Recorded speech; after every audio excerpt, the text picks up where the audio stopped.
Janë gjona shumë se e kam edhe një surprizë interesante e kemi zgjat pak.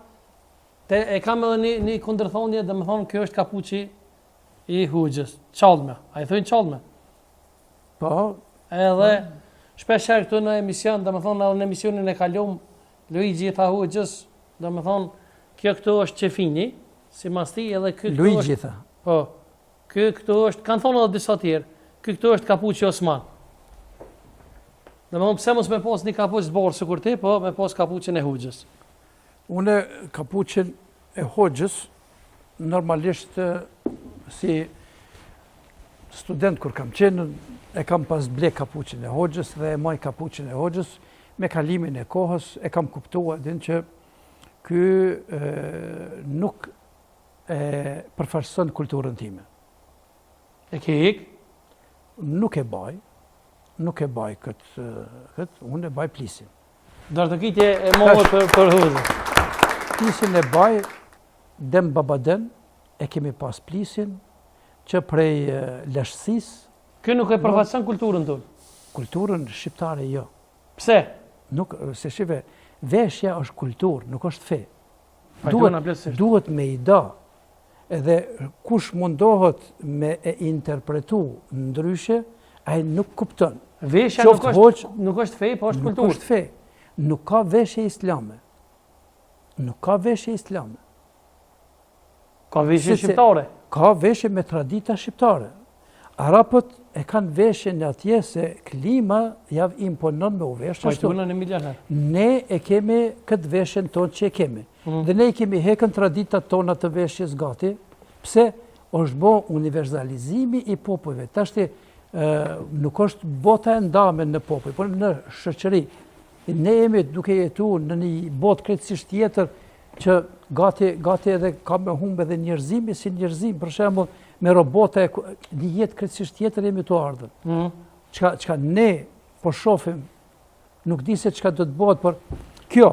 E cila është kultura takon kjo? Ky nuk është Osman, kapuçi i Kuç, është i thonë Fes. Fes është një qytet në Marok. Dhe kur ushtria osmane ka mërinë në Marok, e ka pa këtë lloj veshje që e kanë mbajt marokenët. Edhe ju ka duke bukur, edhe disa për shembull, ndrim kulturash, e kanë pru edhe në Stamboll. Për Stambollit, kush e kanë pru? Elitat. Dhe elitat e kanë bajt, jo xhallarët. Unë e maj men Shkupin, ka qenë në kapuçkuç ketë me fesa kanë qenë.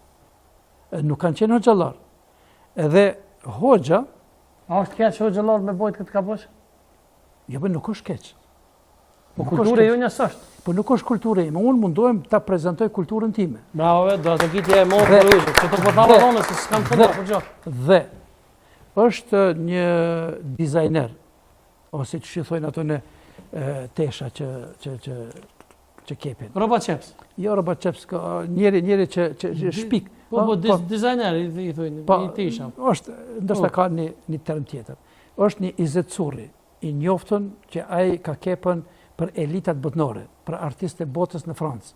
Dhe ai ka hap një shkollë në Shkupt, dhe kam shku të ai para 4 vjete, edhe i kam thonë të lutem më bëj një veshje të Hoxhës të duket si shqiptar.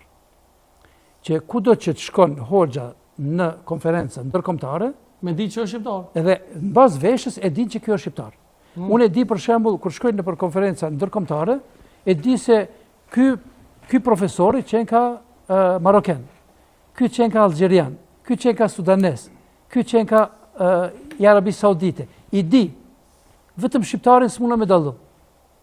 Edhe ne shqiptarët duhet shumë për të punu. Dhe prej këtij dizajnerit kam kërkuar një veshje të Hoxhës shqiptar. Fatkeqësisht, është smu, është të punu dhe ka met në gjys. Pram, hiq ma larkë se pram, u merdi në vizit një person i cili është shumë i njoftën, këtu në Prishtinë, edhe prej ti kërkova. Edhe ai ka filluar, se nuk bëha thjesht, unë po më pëlqen mu si Muhamet, po më pëlqen kjo veshje me plis, unë plisin për me dallu prej tjetër që jam Hoxh, e du një veshje për shembull pak më të veçantë. Ky plis nuk mi plotëson mu kushtet e hoxhës. Për shembull, i kemi ne pejanët, ose rrugovasit. Ata e kanë pasën mbështellin edhe qefinin me veti. Ne shqiptarët kemi qenë të përvujtën gjithmonë, në për luftën. Edhe tash, sipas traditave islame, njeriu veshet me qefin. Edhe hoxhallarët kanë prej.